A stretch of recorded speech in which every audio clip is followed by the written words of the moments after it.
Terbekuknya sejumlah aparat peradilan dan juga pegawai Mahkamah Agung oleh KPK menjadi bukti semakin kusutnya persoalan integritas di lingkungan dunia peradilan negeri ini. Usulan peraturan pemerintah pengganti undang-undang untuk memberantas mafia peradilan dinilai penting untuk dibuat. Seberapa harus keberadaan Perpu ini untuk memberantas mafia hukum dan maklar kasus peradilan? Apakah memang undang-undang terkait penegakan hukum dan pengawasan teknis para aparatnya tidak cukup mengakomodasi peliknya dunia peradilan di Indonesia? Untuk membahasnya sudah hadir di studio CNN Indonesia Prime News mantan hakim sekaligus akademisi hukum pidana Asep Iwan Iryawan, anggota Komisi 3 DPR fraksi Nasional Demokrat Taufikul Hadi, dan melalui sambungan telepon Hakim Agung Gayus Lumbun. Selamat malam Bapak-Bapak. Selamat malam Mas Vito. Yang mulia selamat malam Pak Gayus. Baik, saya nanti ke Anda. Yang pertama saya ingin mendengarkan tesis yang muncul dari Pak Asep. Apa pendapat Anda soal wacana Perpu ini? Saya kira kalau soal Perpu itu kan keadaan mendesak. Bagaimana konstitusi kita mengatur, yang lebih tahu beliau anggota DPR. Kalau saya tidak bisa dalam konteks bagaimana Perpu. Ini kan masalahnya ketika lembaga. Perlu ada nggak sih sebenarnya atau ya, alasan itu kan keadaan mendesak. Sekali lagi keadaan mendesak. Apakah sekarang persoalannya Mahkamah Agung dengan carut marutnya ini keadaan mendesak atau tidak? Yang tahu ukuran parameter itu adalah Presiden dan DPR. Itu bukan wilayah wewenang saya, ya. Karena persoalannya gini, kalau pertanyaan Perpu yang mana? Karena di peradilan itu ya ada undang-undang kekuasaan kehakiman, ada undang-undang Mahkamah Agung, ada undang peradilan umum, peradilan militer, peradilan tun, peradilan agama, dan ada beberapa undang-undang lainnya. Nah sekarang yang jadi masalah itu apakah ketika ini hakim, kan yang jadi kasus hakim tun, kasus di Medan, ya. Ada hakim PN, hakim tipikor, dan seterusnya. Apakah yang akan diperpukan itu seluruh perundang-undangan atau Perpu yang mana atau lain undang yang baru? Nah saya kira yang tahu kan Presiden sama DPR saya bicara. Nah yang jadi persoalan sekarang saya lebih concernnya adalah bagaimana penyelesaian carut-marut Mahkamah Agung dari zaman Orde Lama, Orde Baru, Orde Reformasi. Tapi begini Kang Asep, ya? Tanpa ada Perpu itu apakah perundangan yang ada tidak bisa dipakai untuk melakukan pengawasan, kontrol terhadap kewenangan hakim dalam melaksanakan kerja? Saya justru bukan di tarapan itu. Mungkin sekali lagi, saya di tarapan implementasi bagaimana pelaksanaan undang-undangnya ini, baik undang-undang kekuasaan kehakiman, undang-undang badan peradilan, undang Mahkamah itu sudah ada. Yang ada sekarang? Sudah ada yang ada. Justru yang ada itu penyalahgunaan terhadap undang-undang itu. Atau misalkan kedua ketika kompetensi komisi yudisial. Nah, komisi yudisial kan judulnya komisi yudisial. Yudisial itu kan peradilan. Yang sekarang terjadi adalah hanya etik terhadap hakim. Padahal di peradilan itu tidak hanya hakim. Ada jurusita, ada panitera, ada pendukung-pendukung lainnya. Nah ini mungkin kewenangan ini. Nah, apakah ini kesalahan konstitusi atau salah undang-undang komisi yudisial? Ini yang perlu dibenahin. Tapi kalau bicara kekuasaan kehakiman, entah peradilan atau di Perpunya mau di mana? Itu kan jadi permasalahan bagi saya. Mantan Ketua MK Prof Mahfud MD yang sebenarnya pertama kali mencetuskan ini. Tapi ini kemudian akhirnya bergulir dan menjadi wacana yang lebih luas lagi. Untuk Bang Taufik melihatnya perlu Perpu ini diadakan atau undang-undang lah kalau dari perspektif legislatif kemudian. Kalau Perpu satu hal, undang-undang lain hal. Kalau Perpu ini menjadi takdir Presiden, subjektif Presiden. Jadi kita susah juga itu adalah mengatakan. Intinya kan sebenarnya kan sekarang yang bisa dilakukan adalah muncul Perpu dan kemudian kan akan ditindaklanjuti menjadi undang-undang tentu saja. Apakah biasanya seperti itu? Betul. Jadi kalau misalnya Perpu ini, ya kita ketahui. DPR itu hanya dua sikap dia, menolak atau menerima, tidak boleh memperbaiki substansinya. Itulah sifat dari Perpu. Karena itu kalau DPR biasanya menolak. Selalu itu adalah mengkritisi persoalan Perpu itu sebelum hadir. Tetapi bukan berarti itu adalah harga mati, tidak. Misalnya seperti persoalan barusan ini, masalah kekerasan seksual terhadap anak-anak. Jadi itu kita justru mendorong Perpu biar cepat. Nah ini didorong nggak kalau yang persoalannya adalah persoalannya ini begini, DPR sekarang ini bahkan salah satu adalah fraksi Partai Nasdem, jadi bukan fraksi Nasional Demokrat, tapi Nasdem ini saya perbaiki dulu. Kami justru adalah sekarang menyetujui dan mengusulkan agar dibenahi MA. Bagaimana caranya? Salah satunya adalah kami mengusulkan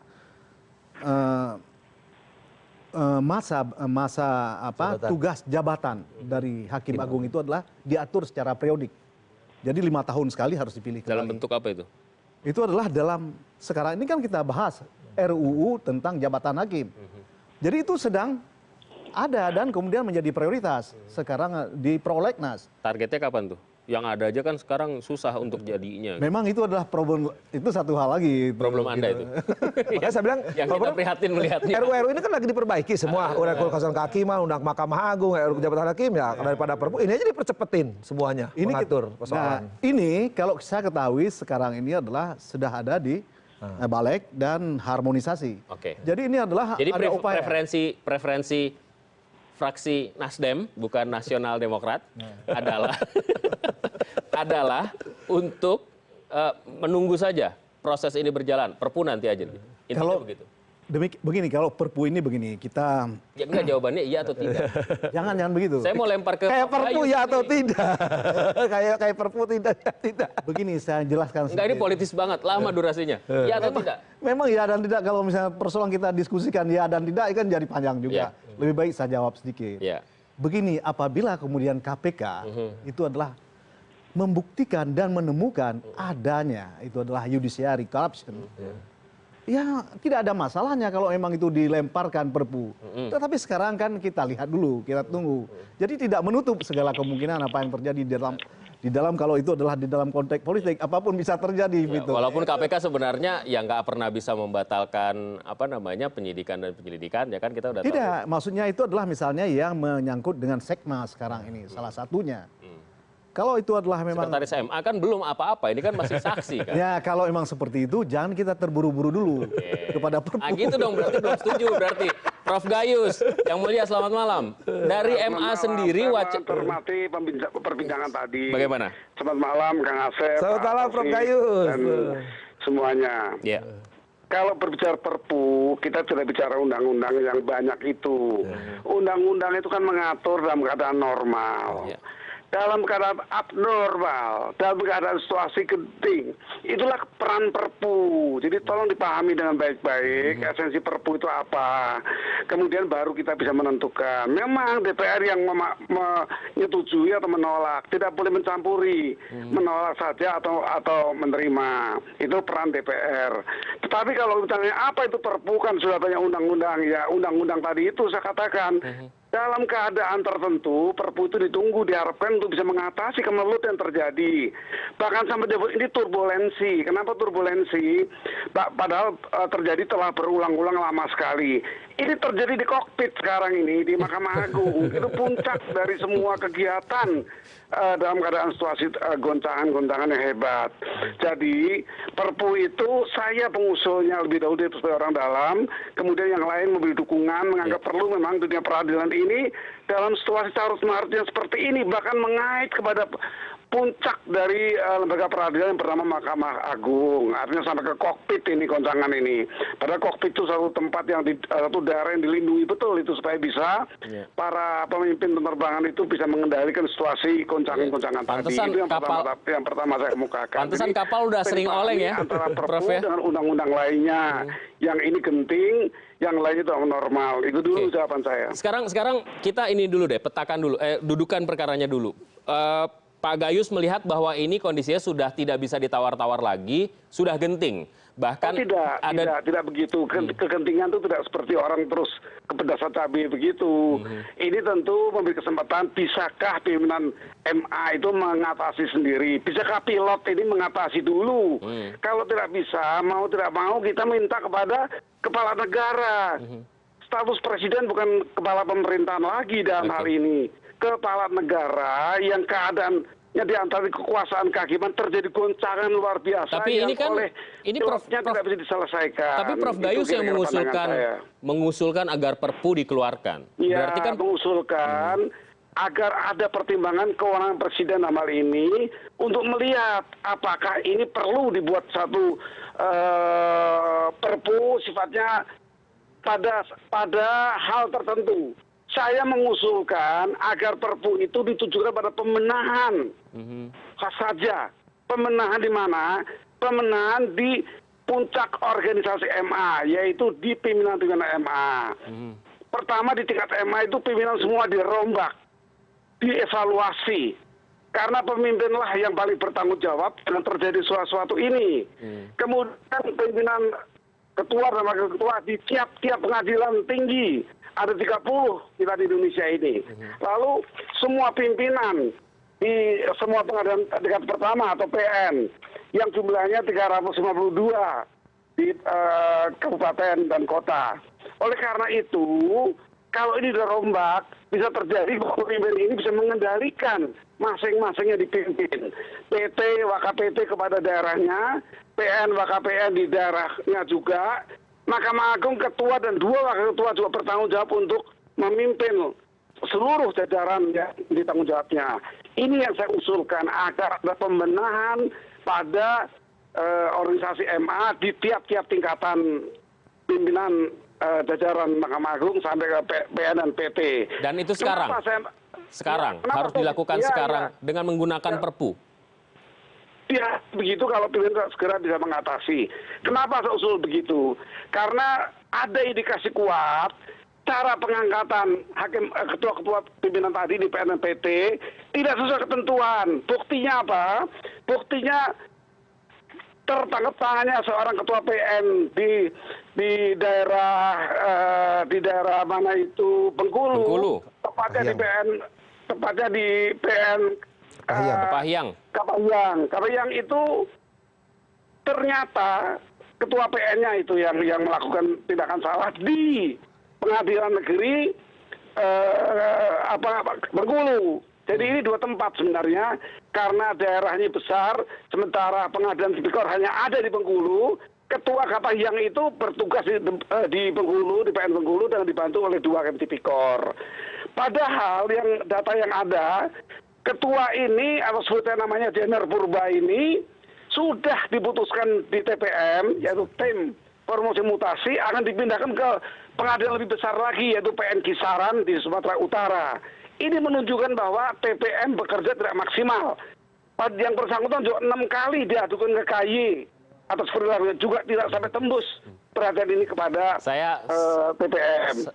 Demikian pada PT dan di MA sendiri banyak pimpinan-pimpinan MA yang saya temukan tidak memenuhi syarat-syarat sebagai pemimpin dengan aturan-aturan yang ada. Ya. Jadi dari tonnya perombakan di tingkat pimpinan di semua strata di Mahkamah Agung. Dari tonnya Prof. Gayus berbicara ini saya menangkap tingkat stres yang sangat tinggi sih sebenarnya. Itu subjektivitas saya mendengar apa yang disampaikan oleh Prof. Gayus. Tapi kita akan bahas lebih jauh. Ini sebenarnya kondisinya agak parah juga nih ya. Kalau misalnya dari Prof. Gayus sudah mengatakan bahwa ini warning lampu merah yang sangat sangat rentan. Kita akan bahas lebih. Ya bagaimana tidak kalau dalam percakapan yang dipakai sebagai dasar pembuktian di Tipikor itu menyangkut hakim-hakim agung juga di sana. Disebut seperti itu. Baik. KPK sudah mengusut itu semua. Baik. Nah, kalau hakim-hakim agung terkait, bahkan satu di antara pimpinan Mahkamah Agung terkait, bagaimana kita tidak mengatakan ini satu gontangan yang luar biasa? Iya, baik. Kantung Presiden nanti menilai. Kita akan bahas lebih jauh lagi. Saya juga minta tanggapan bapak-bapak yang ada di studio ini. Sesaat lagi tetaplah bersama kami akan kembali.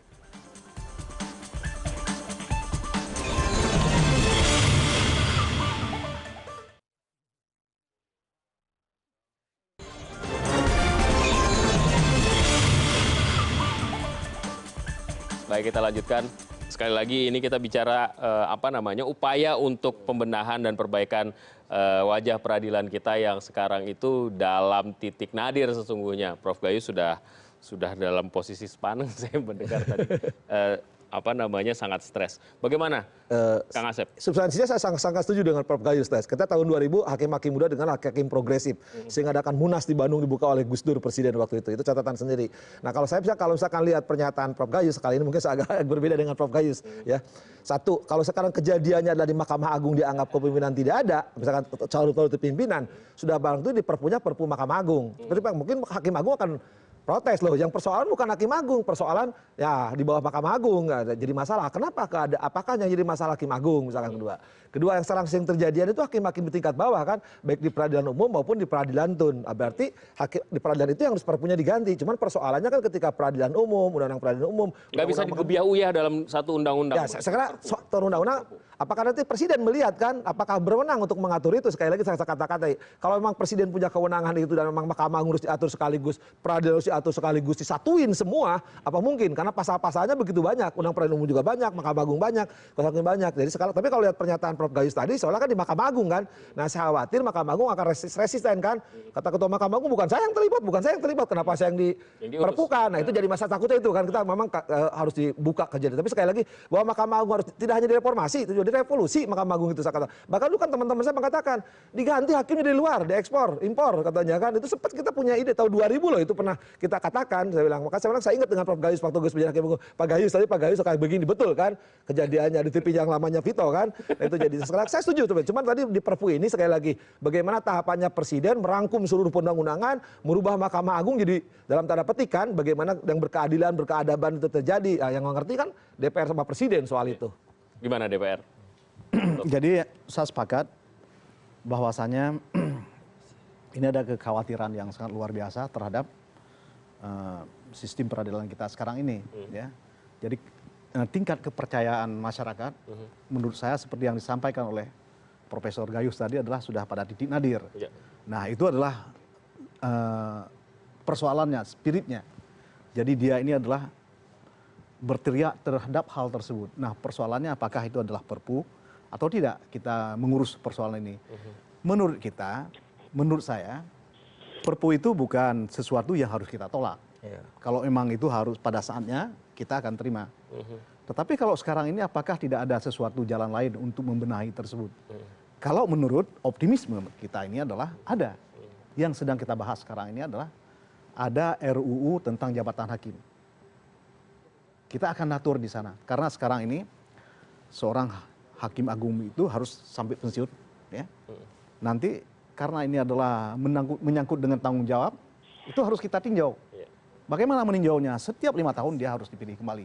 Kalau menurut fraksi kami. Evaluasi ya, kinerjanya. Kinerjanya. Kalau saya kalau ini, jadi RUU jabatan hakim kan mengatur jadi hakim ketua Mahkamah Agung sampai hakim baru keterima, di jabatan ini dipercepat. Saya pikir bagaimana mengatur jangan sampai terjadi turbulensi istilah Prof. Gayus di Mahkamah Agung. RUU jabatan hakim dipercepat, bagaimana pengaturan, bagaimana pemilihan ketua Mahkamah Agung, bagaimana pemilihan wakil ketua Mahkamah Agung. Dan kalau ada pelanggaran yang dilakukan oleh hakim, hukumannya lebih berat. Tidak hanya hukuman itu berat, nanti juga saya kira yang mengadili jangan hakim lagi. Kayak dulu itu dikenal forum privilegiatum, bagaimana orang melakukan perbuatan, jangan diadili oleh hakim jeruk makan jeruk. Saya kira selama ini kan hakim diadili. Siapa yang mengadili kemudian? Saya kira sudah dibentuk suatu lembaga, sekarang kalau kan dia ada kode etik, hanya di etik aja. Komisi yudisial misalnya. Ya entah apapun namanya, saya kira hakim harus, ketika ini lembaga khusus, harus bagaimana mengadili hakim-hakim dari mulai Mahkamah Agung sampai yang melakukan perbuatan melawan hukum. Karena faktanya hakim-hakim tipikor yang melakukan perbuatan tanda petik kejahatan korupsi juga, hukumannya kan ringan-ringan dibandingkan dengan yang lain. Nah saya kira pakai hukuman yang biasa begitu. Iya, sama dia biasa nggak. Padahal dia penegak hukum harusnya lebih berat kan. Makanya dari atas ke kan pernah ada kejadian di Mahkamah Agung. Bagaimana tuh ada yang berlatar belakang dari institusi tertentu. Bagaimana hakim agung pemalsuan putusan sekarang tidak pernah ada tindak lanjutnya kan. Nah ini hakim-hakim di bawahnya tipikor. Saya kira harus ada lembaga yang menyelesaikan ketika ada kesalahan-kesalahan. Prof. Gayus bagaimana? Ya, kita belum fokus kepada kepentingan Perpu, kedudukan Perpu dengan keadaan yang sangat darurat, itu saja. Kalau bicara mengenai rancangan undang-undang jabatan hakim, saya mendukung penuh itu. Dari awal, ketika Komisi 3 mencuatkan itu, diterima balik, kemudian mencuat keluar juga, sekarang menjadi prioritas, sangat-sangat setuju. Termasuk kandungan dari, atau materi muatan dari Perpu itu, dari rancangan undang-undang itu. Secara pribadi kalau diundangkan tahun ini saya dirugikan, tetapi saya akan mengatakan pengurangan umur jabatan 5 tahunan itu sangat bagus untuk melakukan evaluasi kinerja hakim-hakim. Itu saya setuju. Artinya hakim dan pemberatan hukuman, Prof. Lembaga lain dan ada regenerasi. Jangan sampai 70 tahun begitu. Saya sangat-sangat setuju. Kemudian manusia biasa yang kerja rutin selama ada yang sampai hampir 20 tahun karena muda ketika masuk, itu pun tidak betul. Karena di MK juga banyak muda, tapi toh dibatasi dengan 1 kali 5 tahun, diperpanjang sekali lagi. Tetapi yang saya artikan ini adalah kegoncangan yang segera perlu diatasi dengan bagi saya arahnya ada pimpinan-pimpinan di semua strata jajaran peradilan ini di puncak MA. Karena apa? Pemimpin harus bisa membawa situasi kepada arah yang baik. Itu konsepnya. Nah, ini perlu sebuah dukungan kekuatan, dukungan politik, power yang full untuk bisa menangani masalah ini. Saya akan menyebut apa yang dikatakan oleh beberapa tokoh-tokoh hukum masa lalu, abad ke-18 misalnya, Montesquieu. Montesquieu mengatakan power itu harus ada limit. Artinya power limited by power. Nah, ini harus ada keseimbangan antara kekuasaan. Hakim itu sosok orang paling berkuasa menentukan, walaupun jumlahnya bisa lebih dari satu, tapi itu satu kesatuan hakim. Ini perlu ada balances. Tidak menjadi hakim itu satu lembaga yang tidak bisa disentuh, tidak begitu. Presiden bisa memasuki wilayah ini kecuali tidak pada teknis yudisial. Kepada teknis sekarang sebenarnya gini, yang merancang, mari kita kembali ketertiban di sebuah lembaga. Mari kita kembali ke anjak awal kita, Prof. Ini kan wacana ini muncul karena berentet kemudian kasus-kasus tangkap tangan yang kemudian melibatkan nama mulai dari panitera, kemudian hakim tipikor, hakim tun dan lain sebagainya yang belakangan ini jadi banyak sekali. Kemudian orang melihat mengapa kemudian hakim melakukan tindakan yang harusnya dia hindari karena dia harusnya adalah orang yang mengadili kejahatan tersebut. Kemudian wacana betul. Nah, yang di Mahkamah Agung kita belum tahu tuh sebenarnya kecuali wacana soal sekretaris MA yang kemudian diperiksa dan kemudian dicekal sampai sejauh ini belum ditetapkan sebagai status hukumnya lebih tinggi dari itu. Nah, tapi pertanyaan saya, apakah ada jalan keluar yang bisa dilakukan untuk itu? Karena itu kita bicarakan soal internal dan eksternal. Apakah di internal ini sudah ada gerakan sedikit pun? Tidak ada persoalannya. Internal, secara Kalau internal. ada gerakan-gerakan bagaimana hari ini sebagian besar pimpinan termasuk ketua kami emang pergi ke luar negeri, entah apa urusannya. Tentu ada urusan yang penting mungkin ya. Pak Gayus nggak Tapi ikut. dalam keadaan begini pun ditinggalkan. Ini kosong Mahkamah Agung sekarang. Sementara Sekma orang nomor 2 bagi saya kan pemegang komando administrasi, keuangan atau anggaran dan aset. 3 kepentingan yang luar biasa di lembaga yang tidak mungkin ada hal tertentu yang tidak bisa ditangani oleh orang lain karena ini bentuk kekuasaan atributif, tidak bisa didelegasikan orang lain. Ada kewenangan tertentu yang tidak harus sangat bersangkutan. Dia tidak maksimal untuk bekerja. Ketua MA-nya hari ini bepergian bersama dengan sebagian besar pimpinan Mahkamah Agung. Nah, ini bagian dari kami menilai secara internal tidak ada upaya pembenahan yang baik, yang tepat. Maka kita cuatkan. Saya tidak sendiri. Ada beberapa hakim-hakim sepakat dengan saya untuk menggulirkan hal ini kepada di luar lembaga kami. Tentu kalau DPR. Tapi sebelumnya sudah ada perbincangan di dalam, Prof, terkait dengan ini.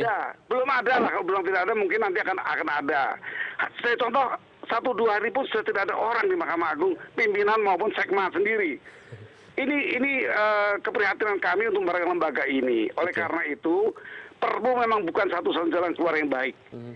Keadaan mendesak, darurat Perpu itu saya minta untuk diperhatikan oleh Presiden. Kalau kita membaca apa yang diwacanakan oleh Prof. Gayus, sebenarnya ini di puncak juga ada isu sendiri nih, sehingga tidak bisa turun ke bawah dengan efektif untuk melakukan pengawasan lah, misalnya pembinaan dan lain sebagainya. Gitu Kang Asep. Ya, sekiranya kan persoalan Mahkamah Agung dari zaman dulu juga pertama dari rekrutmen, pembinaan, kemudian pengawasan, kepemimpinan. Ini kan lemah dari dulu. Artinya apa? Dari mulai bagaimana sumber daya yang diambil calon hakim itu kan bukan dari perguruan tinggi ternama yang terbaik, ranking satunya, tapi maaf ya, dan tanda petik kelas-kelas berikutnya gitu kan, bukan kelas utama. Bagaimana pembinaan, hasilnya yang dibina para hakim. Ketika penempatan kan dulu dikenal istilah obat nyamuk, hakim Monas. Jadi di Jakarta aja, yang lain nggak pernah ada. Ada hakim cuma di Jakarta 4 kali putra, ada yang tidak pernah di Jakarta, hakim IDT dikenalnya. Kemudian juga beberapa hakim hanya ya orang tertentu.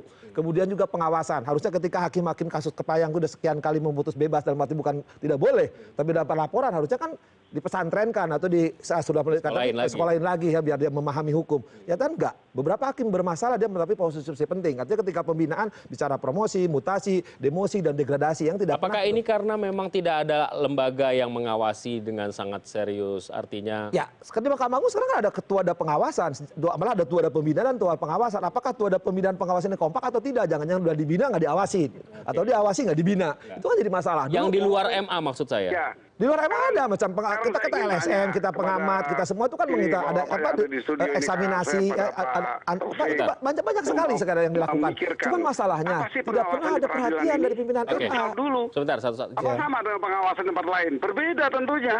Apa yang diawasi? Apakah independensi teknik judisial bisa diawasi?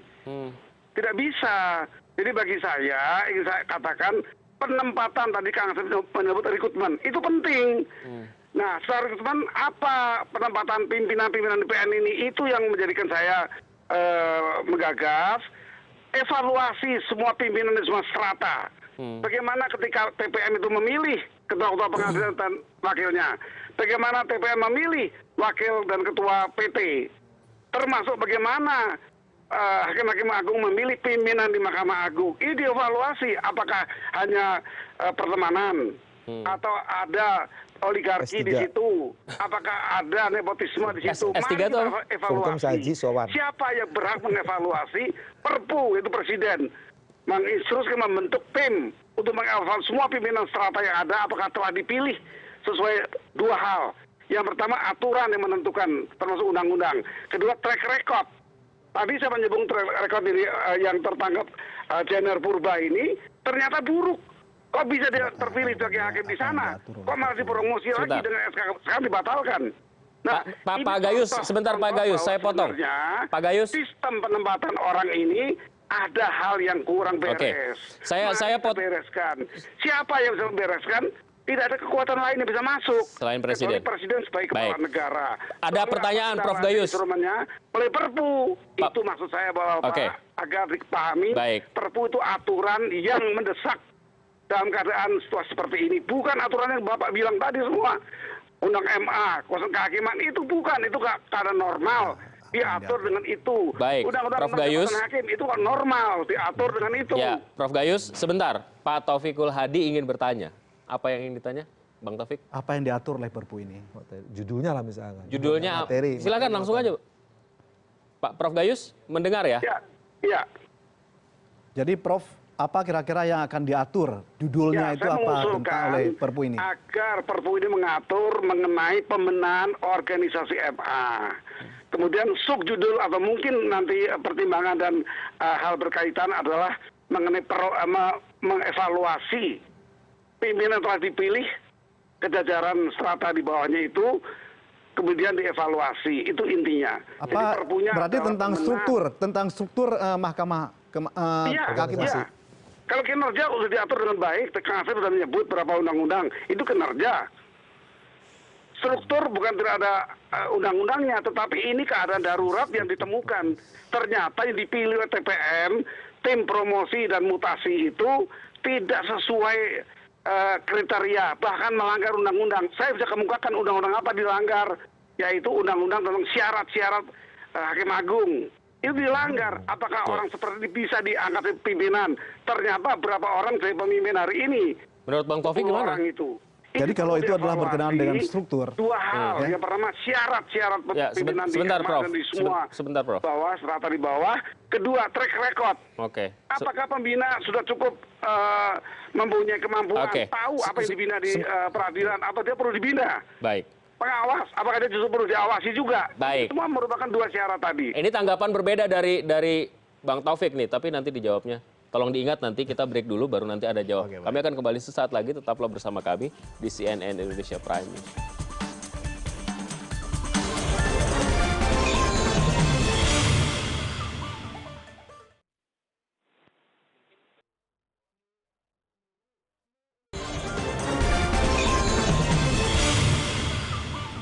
Baik, kita masih lanjutkan perbincangan ini. Bang Taufik tadi ingin menimpali bagaimana?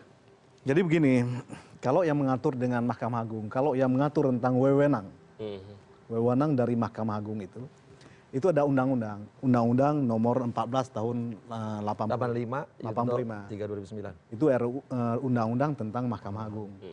Yang itu berbicara tentang wewenangnya dan sebagainya. Kalau kemudian lebih rinci lagi tentang strukturnya itu adalah diatur di dalam keputusan presiden, peraturan presiden, Perpres, ya. Itu berbicara tentang strukturnya dari atas sampai ke bawah. Nah, kalau kita ingin membenahi itu adalah tentang struktur itu, saya ingin tanyakan, apakah itu bukan cukup dengan peraturan presiden saja? Sudah cukup. Sudah cukup pada saat itu saja. Maksudnya jangan kita ini adalah menembak nyamuk Pakai meriam. pakai pistol ya. Ya. Nah, menurut saya begitu. Jadi itu sudah bisa selesai dengan dengan perpres, dengan peraturan presiden, dan juga bisa cepat. Itu jadi tidak kemudian itu harus persoalan itu harus kemudian menjadi persoalan perpu, menjadi persoalan politik yang menurut saya tidak terlalu manis untuk keluar dari persoalan yang kita hadapi. Tetapi yang perlu diketahui semuanya oleh masyarakat bahwa kita memiliki kesadaran yang sama seperti kesadaran yang dimiliki oleh Pak Gayus tentang persoalan itu. Kita Semangatnya tahu, sama nih, semangatnya sama, pembenahan. tapi adalah jalan keluar terhadap itu bagaimana. Nah, kita itu adalah tidak menafikan adanya perpu, tetapi untuk saat ini kalau emang itu ada persoalannya di sana tersedia. Pertama sekarang ini adalah RUU tentang jabatan hakim yang sedang kita laksanakan, yang sedang kita bahas sekarang, ya sudah menjadi prioritas di Prolegnas 2016. 2016 ini. Jadi kita berharap dan 2016 ini bisa selesai. Ya. Itu memang ada tolak tarik yang sangat keras itu. Karena betapapun kalau ini adalah seperti saya sebutkan tadi bagaimana kemudian spirit daripada fraksi-fraksi ingin membenahi ini. Seperti kami ini mengusulkan misalnya, itu adalah diberlakukan ada jabatan hakim agung itu ada secara periodik. Itu bukan tidak ada tantangannya, besar juga tantangannya. Nah kemudian kalau ini belum cukup juga, kita bisa benahi dari undang-undang tentang Mahkamah Agung. Ya. Kalau memang masih itu sudah masuk, tapi bukan prolegnas, bukan prioritas. Ya. Sudah masuk kan? Sudah masuk. Ya, yang kemudian kalau memang itu adalah. Tapi itu menunggu sampai kapan itu bisa menunggu karena kondisinya sudah genting seperti sekarang ini. Menurut saya kalau itu adalah persoalan sekarang ini, kita harus bikin shock terapi, kita harus benahi. Itu adalah kalau misalnya selesai ini adalah RUU tentang jabatan hakim, itu banyak persoalan yang akan diselesaikan di situ. Ya saya setuju. Kalau saya gini, sekali lagi, ketika RUU ini di DPR ada, kenapa kalau DPR melihat di masyarakat keinginan kesadaran hukum tinggi, kemudian ada masukan dari Pak Gayus, kenapa nggak dipercepat masalahnya? Soalnya kan kalau misalkan perpu, tadi saya katakan kalau perpu MA, ya paling MA yang dimana perpu MA, karena jabatan ke Mahkamah Agung, itu ada, dan semua ada di situ. So nggak saya dikatakan oleh Pak Taufik. Jadi saya lebih setuju kalau sekarang bagaimana undang-undang jabatan hakim dipercepat, RUU Mahkamah Agung dipercepat, nah muatan itulah dikaitkan. Kalau perpu saya khawatir dari pengaturan materi muatan yang diatur dalam perpunya tadi mengatur apa gitu kan. Kalau lihat dari Pak Gayus tadi kan bagaimana jabatan pimpinan Mahkamah Agung, pimpinan Mahkamah Agung. Sedangkan persoalan kan ada di bawah itu. Prof, bagaimana? Saya mohon maaf harus memberi pemahaman ini. Apa itu perpres? Perpres itu menurut Undang-Undang Nomor 12 Tahun 2011 pasal 7 sampai 8 jelas menyebutkan tidak bisa mencampuri lembaga lain. Perpres hanya pengaturan karena undang-undang tidak cukup jelas yang dimiliki oleh presiden. MA itu punya peraturan MA, DPR punya per DPR. Jadi itu peraturan lokal, itu disebut sebagai peraturan organik. Supaya dipahami dengan baik hukum perundang-undangan itu, jangan asal menyampaikan pendapat seperti itu. Kalau kita bicara perpu itu keadaan darurat. Bisa boleh, bisa tidak, tapi jangan dipahami secara menyimpang, Pak Taufik. Kita harus bicara yang baik. Undang-undang MA. Terputus.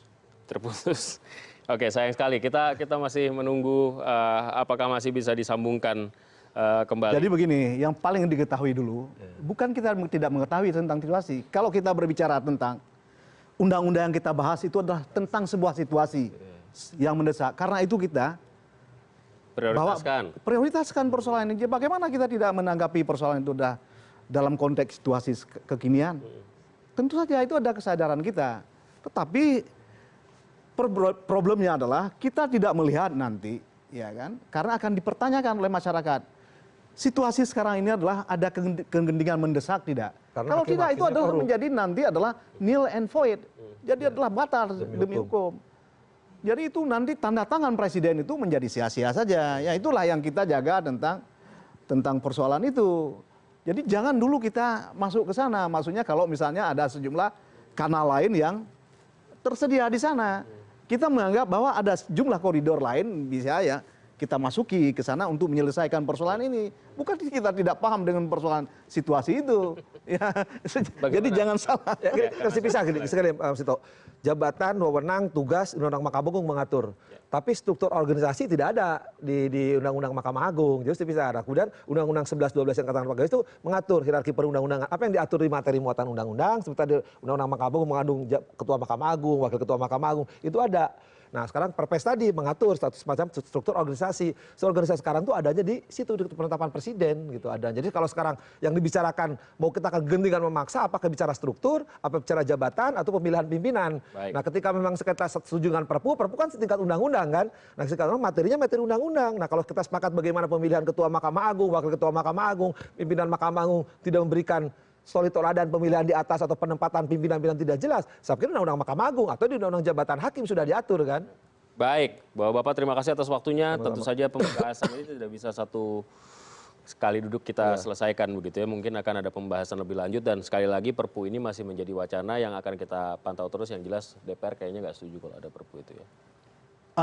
Tidak. Bukan DPR, dari presiden Perpu kan. Karena Perpu itu dari presiden. presiden. Kita ini kalau memang keluar Perpu itu pemerintah Itu dalam hal wewenangnya. ini adalah presiden itu adalah menilai Ya. sebuah situasi Ya. dengan sangat benar. In the meantime undang-undang lagi disusun di DPR kira-kira seperti itu dan sudah jadi Dan catatan Pak Sito, ketika dibuat harus dengar pemangku kepentingan, Mahkamah Agung harus didengar. Ya, harus harus ada masukan langsung dari sana gitu ya. Baik, terima kasih Bapak-bapak. Kita mungkin akan berbincang terkait dengan ini di masa yang akan datang. Kang Asep untuk kasus tertentu jangan lupa sprindik 4 untuk Lanyala sudah dikeluarkan. Barangkali dalam waktu dekat kita akan bahas lagi. Oh, sampai 50 kita sepakat pertemuan kita ada berseri kasih netro.